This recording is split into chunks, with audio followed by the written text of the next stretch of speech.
Bonjour.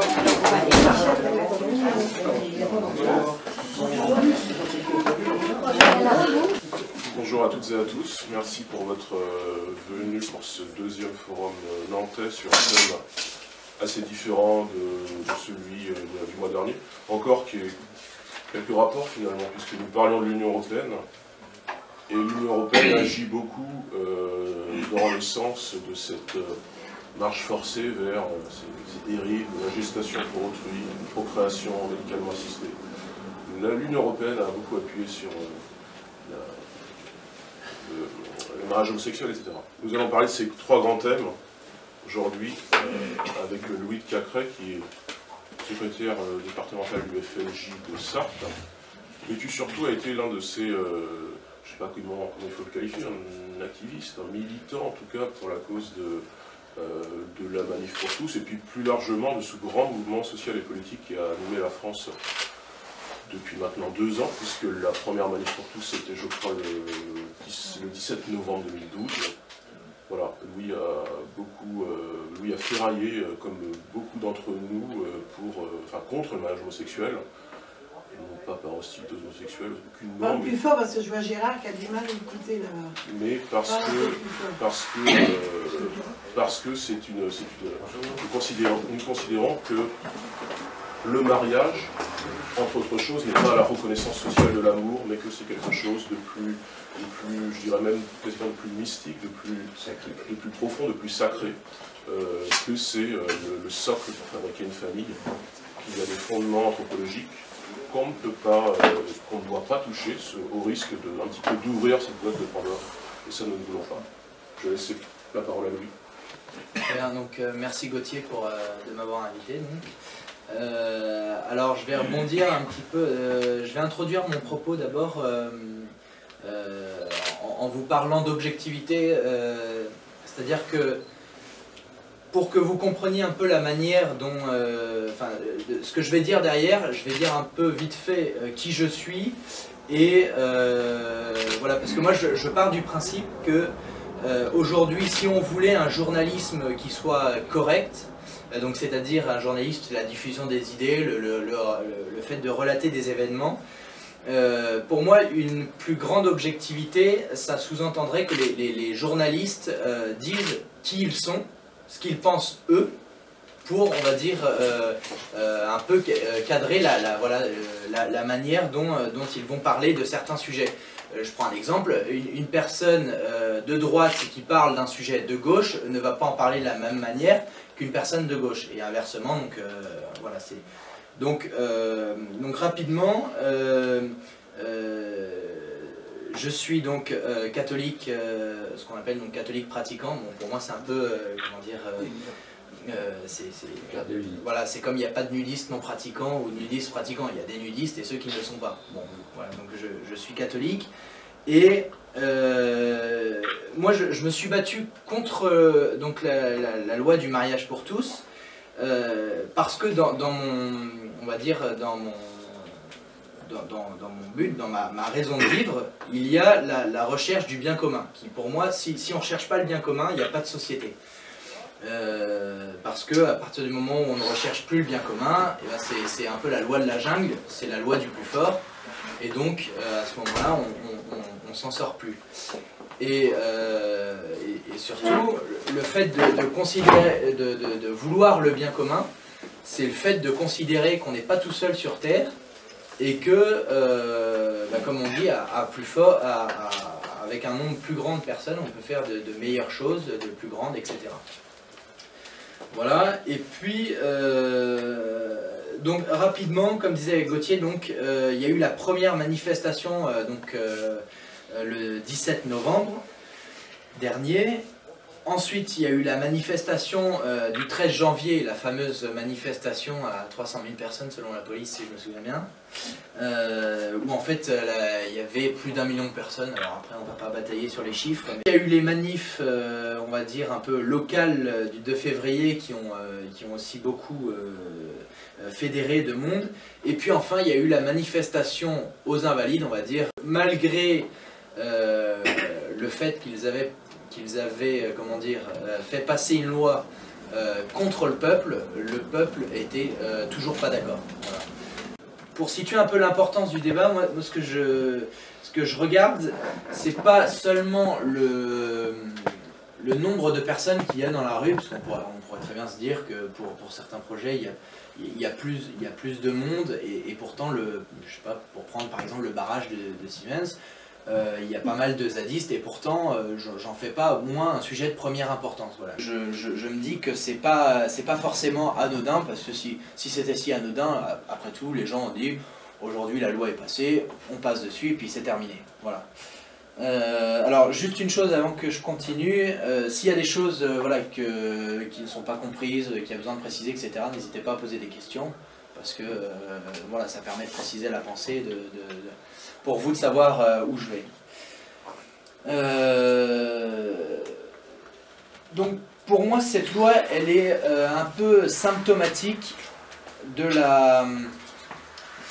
la manière dont la gauche procède pour imposer son idéologie. C'est-à-dire que d'abord, il faut savoir deux choses, c'est que dans tous les combats de la gauche, on va dire, il y a d'abord une notion donc idéologique. Donc aujourd'hui, c'est la notion d'égalité très souvent reprise. Donc on veut l'égalité entre les gens, l'égalité de situation, l'égalité de parcours professionnel, voilà, etc. Et puis il y a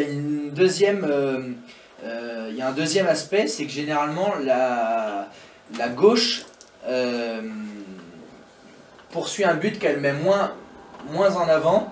C'est, on va dire, tout le côté économique, c'est-à-dire que, pour prendre l'exemple donc de la loi sur le mariage pour tous, le but ultime de cette loi, c'est d'arriver, comme disait Gauthier, à la GPA, donc la gestation pour autrui. Pourquoi? Parce que ça ouvre de nouveaux marchés. Et donc, l'idée générale de ce combat mené par la gauche, ce n'est pas, on va dire, de rétablir l'égalité. À vrai dire, ça, c'est l'idée mise en avant pour faire passer auprès du peuple. Voilà. Mais l'idée générale, c'est bien sûr d'arriver à la gestation pour autrui, puisque comme ça, on balaye toutes les barrières qui font que justement l'humain peut vivre en société aujourd'hui. Enfin, en tout cas,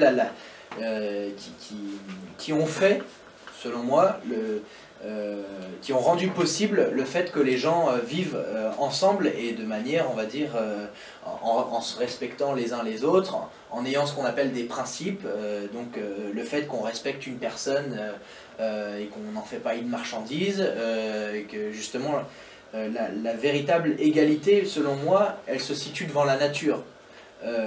Nous sommes des hommes et des femmes, quoi qu'on en dise. Voilà, donc à partir de ce moment-là, effectivement, nous sommes tous égaux devant cette même nature humaine. Par contre, il y a des hommes et des femmes, et là, il y a une différence. Alors, une différence ne veut pas dire inégalité. Voilà. Et donc, le combat de la gauche, je ne sais pas si vous avez noté, mais passe toujours par un combat sémantique. C'est-à-dire que je vais faire un parallèle assez simple. Aujourd'hui, quand au Front National, on parle de l'immigration, très vite, vous allez être insulté de raciste, vous n'aimez pas les étrangers, etc. Voilà. Quand on ne veut pas de la loi sur le mariage pour tous, on est homophobe. Voilà. Et comme ça, l'idée qui a souvent, qui en fait depuis assez longtemps, dont s'est servi la gauche pour avancer, c'est-à-dire qu'on met, une insulte, en tout cas on colle une étiquette aux gens qu'on déteste, on culpabilise, voilà c'est le mot, on culpabilise, et comme ça le temps que la personne va mettre à se dédouaner, à se justifier de cette insulte, c'est-à-dire mais je ne suis pas homophobe, je respecte les personnes, etc., et ben c'est le temps perdu pour, on va dire, pour vraiment combattre les sujets sur le fond. Voilà, c'est ça. Et d'ailleurs, on a pu assister justement au moment où je regardais un peu, on va dire, l'actualité politique. Vous savez, c'est les chaînes type BFM TV, iTélé, voilà, on a l'habitude aujourd'hui, où pendant les manifestations, on fait venir des personnes, et vous savez, il y a tellement cette, comment dire, on va dire, cet engouement autour, autour des manifestations, ça se précipite, etc. Et les médias veulent surtout pas qu'on prenne le temps de se poser pour poser les questions de fond. Voilà. Et c'est pour ça que moi j'insiste, quand on est interviewé, quand les médias nous demandent à réagir à leurs questions, etc. Ce qu'il faut, c'est toujours poser des principes de base pour essayer, on va dire en quelques minutes, de recadrer le débat, et c'est-à-dire de ne pas se laisser entraîner, parce que très souvent, vous allez voir, les médias cherchent à minimiser le nombre, etc. On va dire, c'est pas le problème. Si vous êtes là, c'est que vous avez les convictions. À partir de ce moment-là, quand vous défendez ces convictions-là, il faut aller sur le fond du sujet.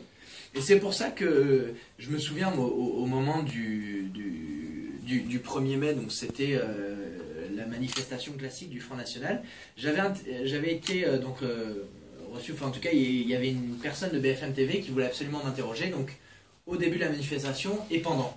Voilà. Et j'avais profité du fait, parce que quand vous êtes interrogé, vous allez me dire, les médias effectivement peuvent couper les séquences, voilà, etc. Mais là j'avais profité du fait qu'on était en direct, et donc quand on est en direct, les médias ont plus du tout la main sur ce que vous allez dire. Ils sont obligés, ils continuent de filmer, ils vous posent des questions. Voilà, ils ont des techniques, mais on va dire, c'est un petit jeu. Il faut être plus malin qu'eux, voilà. Et du coup, je me souviens parce que justement à ce moment-là, donc j'avais profité de ce direct donc pour expliquer en 3 mots pourquoi j'étais opposé à l'Union européenne telle qu'elle était construite aujourd'hui.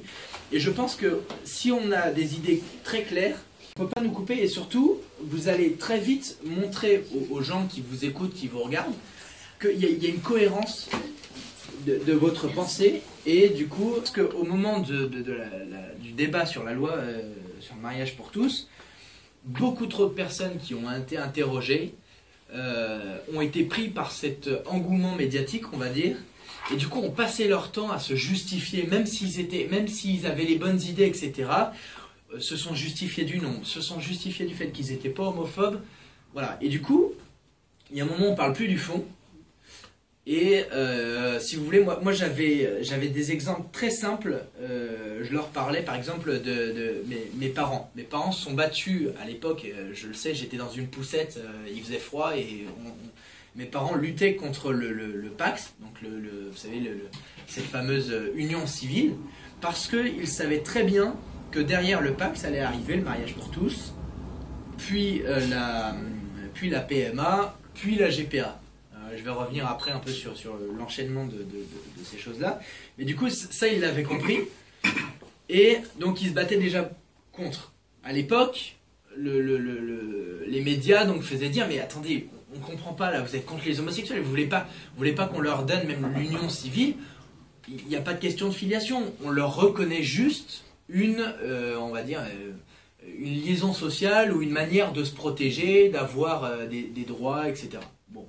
Et à ce moment-là, mes parents restaient sur la même idée, disaient « Mais écoutez, moi je ne me bats pas contre des personnes, je me bats contre une idéologie qui fait que demain, des enfants vont être achetés. » Gauthier, je pense que tu peux montrer la pancarte. Ça, c'est un des visuels de la Manif pour tous.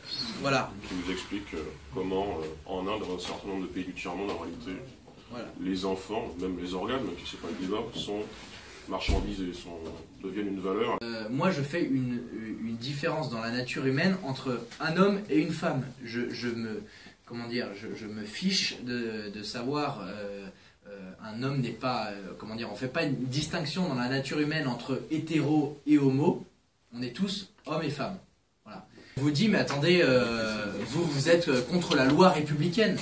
Mais je leur dis, attendez, la loi républicaine, elle ne préexiste pas à la loi naturelle. C'est-à-dire que la manière dont moi je suis, dont tout le monde dans cette assemblée est, on n'a pas attendu la loi républicaine pour exister, si vous voulez.